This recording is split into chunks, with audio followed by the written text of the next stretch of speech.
so as promised, we'll be looking at this example right here. And as you can see, it gives you some information about an organic compound which contains carbon, hydrogen, and oxygen. It gives you the mass. It gives you what happens when it is burnt in terms of the mass of the products. So in terms of the carbon dioxide, the mass is 0.1953 grams. In terms of the water, it's 0.1000 grams of water produced. It says that in a separate experiment, the molecular mass was determined to be equal to 90 AMU. And the question is asking for you to determine the mass percent composition. It's also asking for the empirical formula and the molecular formula. All right. So what I'm going to do in this video is focus on determining the mass percent composition. All right. So let me go to my writing application here. Okay, so basically, the first thing I'm going to do is I'm going to start off with the mass of carbon dioxide given, which is 0.1953 grams of CO2. All right.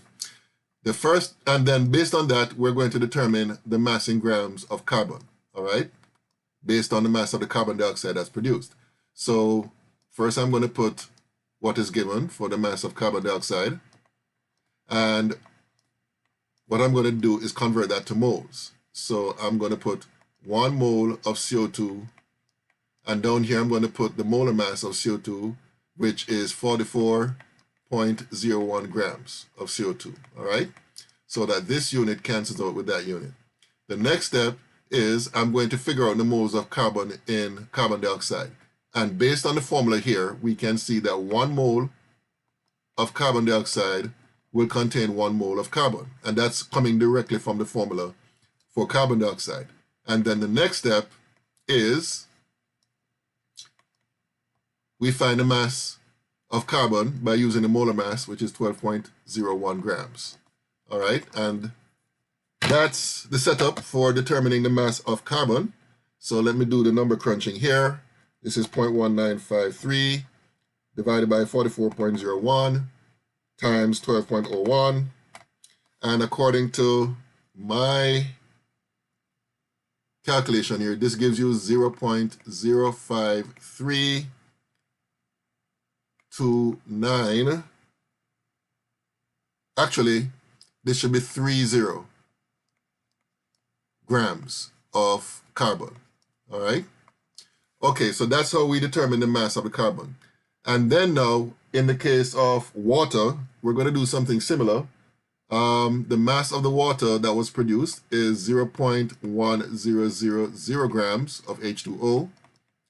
And we're going to find out, based on this, the mass of hydrogen that is present in the original compound. So we take the 0.100 grams of water, and just like we did here, we're going to convert to moles. So 1 mole of H2O would go up top, and down here the molar mass of water, which would be 18.02 grams of H2O. And then the next step is where we have to be careful. This is a very common error that students tend to make. Now, if you recall here, when we look at the moles of carbon to the moles of carbon dioxide, it's a 1-to-1 situation. And that's based on the formula. In the case of water, you'll notice that there's a subscript 2 here, right?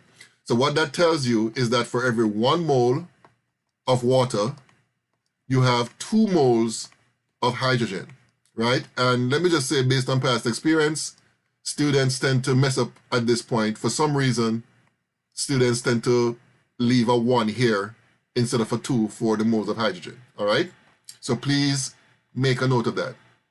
Then the next step is, just like we did here, we're going to convert the moles of hydrogen to grams, which means you're going to need the molar mass of hydrogen. So we're going to have 1 mole of hydrogen here and 1.008 grams of hydrogen above as the numerator in that conversion factor.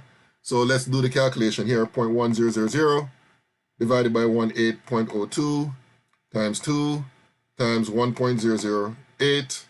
And according to my calculation, this will be equal to 0.0, how many sig figs? 4 sig figs. So this will be 0.0111 9 grams of hydrogen. Okay, so far we have determined the mass of carbon and the mass of hydrogen. So the question now remember, let me go back to the question to remind you of something here. The question says that the compound contains carbon, hydrogen, and oxygen. So far, we have determined the mass of carbon and the mass of hydrogen. So the question now becomes, what is the mass of oxygen?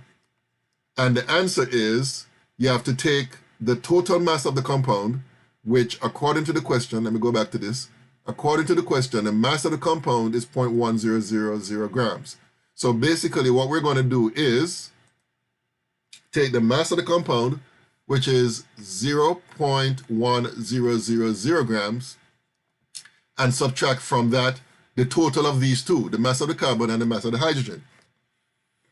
Excuse me. So the mass of the carbon is 0.05330 grams plus the mass of the hydrogen, which is 0.01119 grams.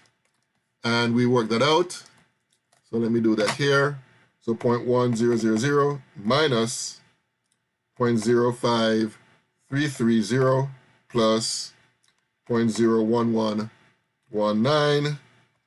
And according to my calculations, this works out to be equal to 0.03551 grams. All right.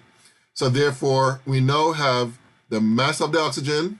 We now have, so this is for oxygen. We have the mass of the carbon and we have the mass of the hydrogen. So now we can answer the A part where it's asking for the percentage of each element that is present.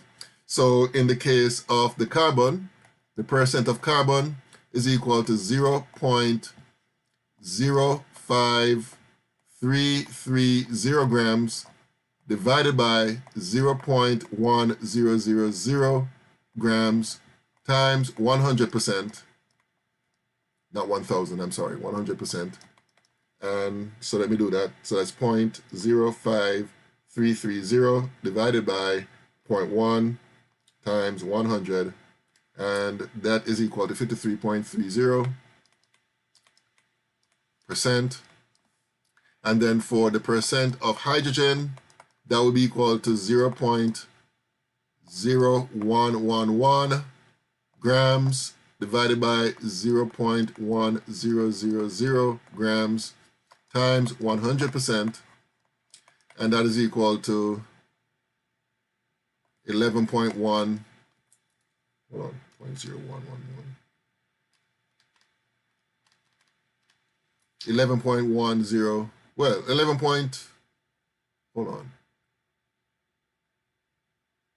Oh, shoot, I forgot, there's a 9 here. So that will be 11.19%. And then for the percent of oxygen, let me just put a line here.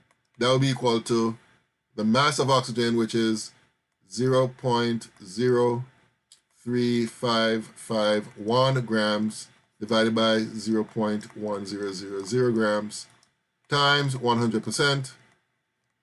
And that is equal to 35.51%.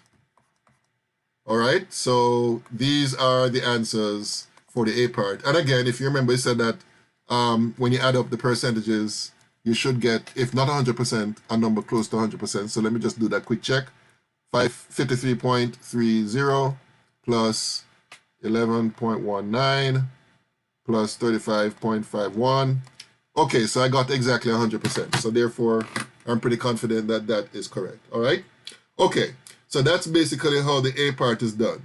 So the next video, we're going to do the B part and maybe the C part. If not, I'll just do that in another video. All right.